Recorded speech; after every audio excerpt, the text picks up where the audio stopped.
Eh bien, dans ce prolégomène sur le tarot, nous allons parler code, symbolisme et culture générale. À mes yeux, en effet, il faut un petit peu de culture générale pour pouvoir appréhender le tarot. Rassure-toi, tu disposes de toute la culture nécessaire. Regarde plutôt. Quelle est la ligne qui monte? Je parie que tu as répondu la 1. Bravo! Tu vois que c'est OK pour toi? Allez, pourquoi est-ce que je te montre ça? Eh bien, tout simplement parce que dans notre culture d'Européens occidental, là où le tarot trouve son origine, l'habitude est picturalement dans un tableau, dans une sculpture, de lire de gauche à droite. Et donc ici, dans ce tableau du Christ au Jardin des Oliviers, c'est très clairement illustré.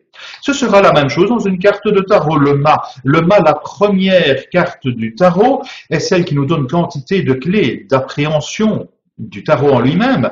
Eh bien, nous voyons bien que ce soit via le chien, que ce soit via le bâton, nous allons de gauche à droite, nous montons. Et le coude, le fameux coude si bizarre anatomiquement parlant, est là pour nous montrer que c'est à cet endroit, pile au milieu de la carte, que nous devons opérer un changement directionnel suivant la cuillère ou bien la partie supérieure du corps du personnage.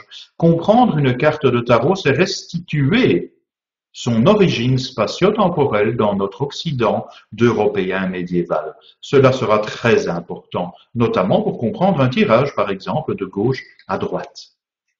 Qu'est-ce que tu vois? Je parie que tu vois deux rectangles. Bravo, mais quel talent!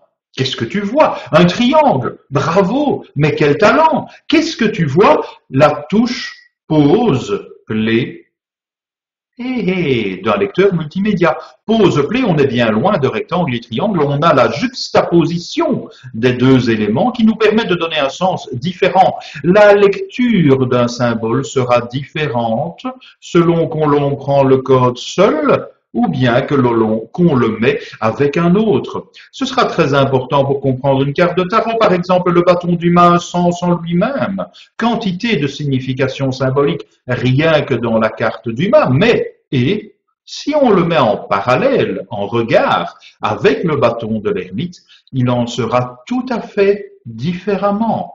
Il sera enrichi, il sera complété et ses significations seront différentes. Donc, appréhender une carte de tarot seule, je n'y crois pas. Il faut pouvoir appréhender l'ensemble des cartes pour leur donner du sens. De même, il faut bien se dire que pour comprendre une carte de tarot, il faut la voir avec les yeux de l'époque, avec les yeux des gens qui l'ont dessiné à l'époque. Est-ce qu'un paysan médiéval pourrait comprendre le symbole pose-play? Vraisemblablement pas. De même, pour nous, comment comprendre ce symbole-là?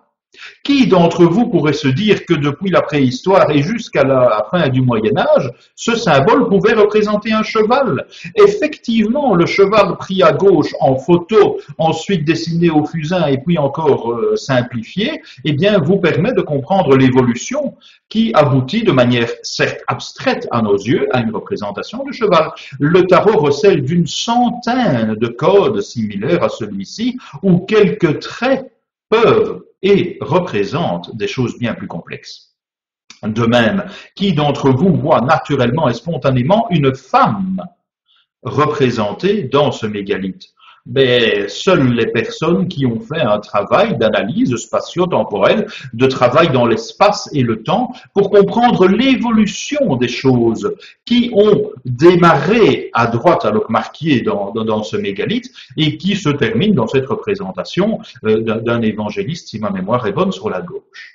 Eh bien, pour comprendre une carte de tarot, ce sera le même travail. La carte du diable, par exemple, ne peut se comprendre sans un lien avec la représentation de Botticelli, la représentation de Lucifer dans l'enfer de Dante. On ne pourra comprendre la carte du diable sans faire le lien avec la déesse Lilith qui intervient dans l'épopée de Gilgamesh 2600 ans avant Jésus-Christ, soit près de 5000 ans d'ici. Nous avons donc là tout un travail culturel à effectuer pour pouvoir comprendre une carte du tarot. Voilà 3 petits trucs que je voulais te donner.